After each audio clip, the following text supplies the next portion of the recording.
एकादशी कला वर्ग के भूगोल विषय में आप सबका हार्दिक स्वागत और अभिनंदन।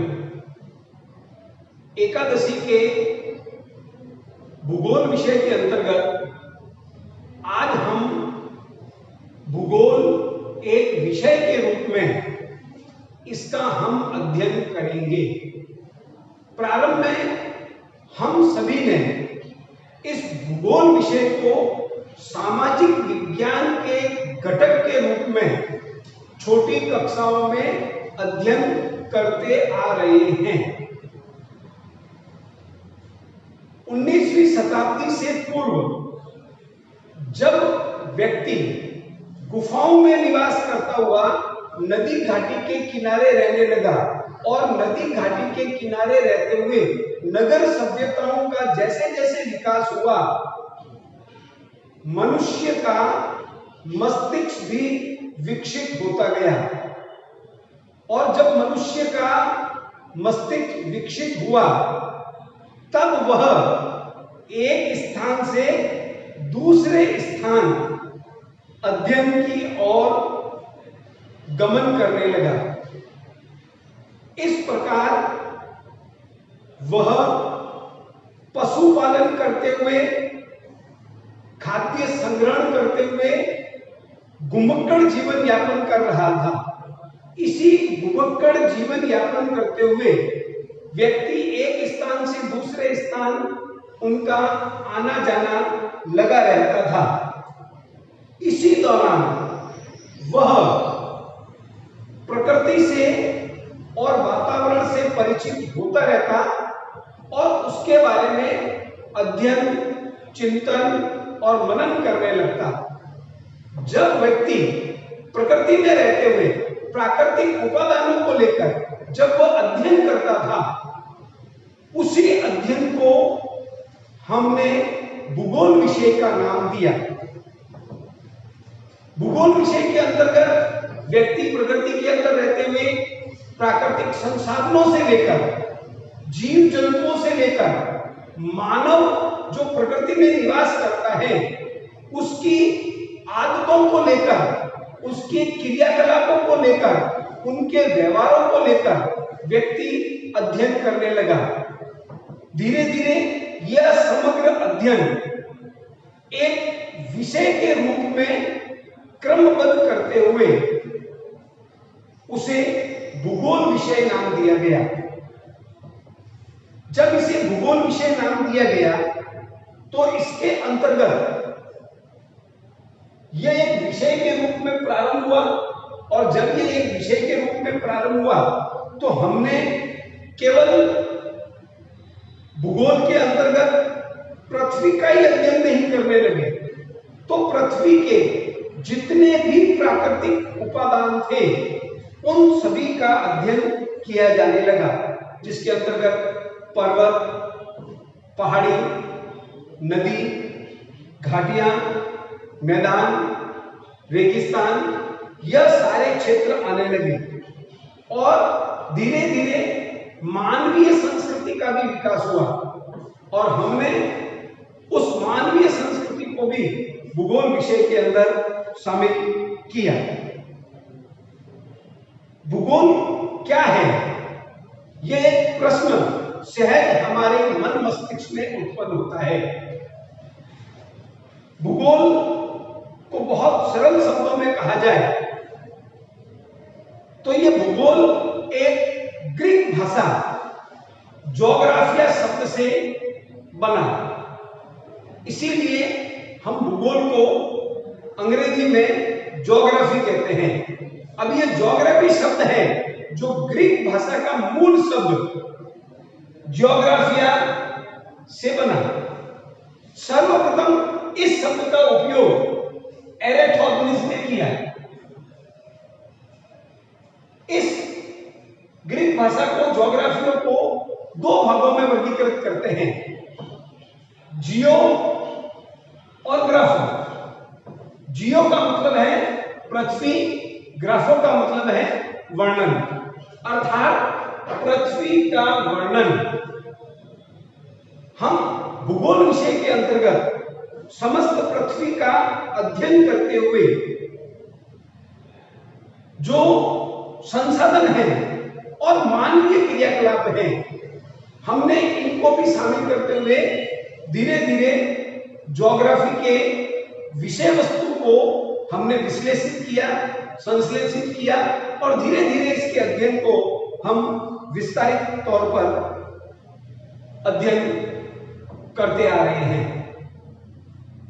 वर्तमान समय में केवल भूगोल का तात्पर्य भौतिक भूगोल से ही नहीं है। भूगोल का तात्पर्य भौतिक भूगोल के अलावा जो मानव यहां रहकर क्रियाकलाप करता है, प्रकृति के साथ में अनुकूलन करता है, वो जिन जिन क्रियाओं को करता है, इन सभी का अध्ययन हमने भूगोल विषय के अंतर्गत सम्मिलित किया। इसलिए यहां पर पूर्व मैंने बताया है कि भूगोल को दो भागों में वर्गीकृत करते हैं, भौतिक भूगोल, मानवीय भूगोल। अब भौतिक भूगोल के अंतर्गत हम पृथ्वी का बाह्य वातावरण और आंतरिक भागों उनका अध्ययन करते हैं। अर्थात पृथ्वी के भौतिक वातावरण का तात्पर्य जलवायु, वातावरण, उसका पर्यावरण, पृथ्वी, पहाड़, पर्वत, रेगिस्तान, नदी, भू आकृतियां, मिट्टियां, इन सभी का अध्ययन और पृथ्वी की आंतरिक स्थिति का अध्ययन हम इसी के अंतर्गत करते हैं। पृथ्वी की आंतरिक स्थिति का मतलब है पृथ्वी की बनावट कौन कौन से चट्टानों से हुई, किन शैलों से हुई, उनका क्या प्रकार है, उनमें होने वाली क्रियाएं कौन कौन सी है और उन क्रियाओं के फलस्वरूप उस पृथ्वी पर क्या प्रभाव पड़ता है। इस सारा अध्ययन हम भौतिक भूगोल के अंतर्गत करते हैं। दूसरा इसका भाग है मानव भूगोल। मानव भूगोल का तात्पर्य है मानवीय क्रियाकलाप। पृथ्वी पर रहकर प्राकृतिक संसाधनों को काम में लेते हुए मानव कुछ अपने क्रियाकलाप करता है, कुछ वो क्रिया व्यवहार करता है। पृथ्वी उसको प्रभावित करती है और मानव पृथ्वी को प्रभावित करता है। इन सभी प्रभावों को हम मानव भूगोल के अंतर्गत अध्ययन करते हैं। इस प्रकार से भूगोल के अंतर्गत पृथ्वी और मानवीय इसकी संस्कृति के मिले जुले रूप का हम अध्ययन करते हैं और इस प्रकार धीरे धीरे यह अध्ययन के रूप में विकसित होते हुए हम आगे की ओर बढ़ते हैं। तभी से भूगोल एक विषय के रूप में अध्ययन किया जाने लगा। इसके तत्पश्चात भूगोल के अर्थ का अध्ययन करने के बाद भूगोल एक समाकलन विषय के रूप में, भूगोल एक समाकलन विषय के रूप में का तात्पर्य यही है कि हम एक भूगोल विषय का जो संश्लेषण करते हैं, यह केवल क्षेत्र का अध्ययन न होकर पूरे प्रदेश अर्थात पृथ्वी के पूरे बाह्य स्वरूप का ऐतिहासिक, कालिक इसका संश्लेषण और विश्लेषण किया जाता है। और केवल प्रकृति या पर्यावरण का ही संश्लेषण और विश्लेषण न करते हुए हम इसके अंतर्गत प्राकृतिक और मानव के सामाजिक वातावरण, इन दोनों के विषय के रूप में हम अध्ययन करते हैं। इस तरह हम देखते हैं कि एक समाकलन विषय के रूप में इतिहास, ऐतिहासिक, प्रारंभ से लेकर जो हमारा अतीत बीत गया है वो कैसा था, किस प्रकार का था, उसका अध्ययन करते हुए वर्तमान के इस भौतिक स्वरूप, इस प्राकृतिक स्वरूप की हम चर्चा करते हैं। इसका तात्पर्य यही है कि भूगोल के साथ में हमने इतिहास विषय का भी अध्ययन को महत्व दिया है। केवल ऐतिहासिक ही नहीं तो धीरे धीरे मानवीय विकास के साथ में राजनीतिक सीमाओं का अधिरोपण भी हुआ और मानवीय राजनीतिक सीमाओं के अधिरोपण के बाद कई प्रकार के क्षेत्र, प्रदेश, राष्ट्र, देश, इसमें यह विखंडित होता हुआ एक राजनीतिक परिदृश्य के रूप में हमारे सामने आया। जब राजनीतिक परिदृश्य के रूप में आया तो हमने भी उन क्षेत्रों का अलग अलग तरीके से अध्ययन करने लगे। इस अध्ययन को या हम राजनीतिक विषय के रूप में देखते हैं। इसका तात्पर्य है कि भूगोल का संबंध केवल इतिहास से ही नहीं तो राजनीतिक विज्ञान से भी है।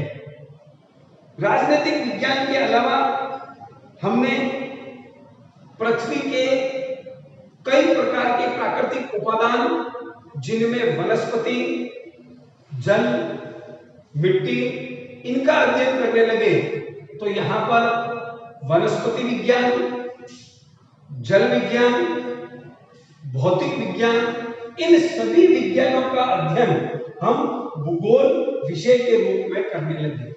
इसका तात्पर्य यही है कि भूगोल एक समाकलन विषय के रूप में तो है ही है, परंतु इसके साथ में समस्त विषय, ऐतिहासिक, राजनीतिक, हिंदी, गणित, इन सब का अध्ययन हमने भूगोल विषय से जोड़ा है और इसी का हम अध्ययन करते हैं। धन्यवाद।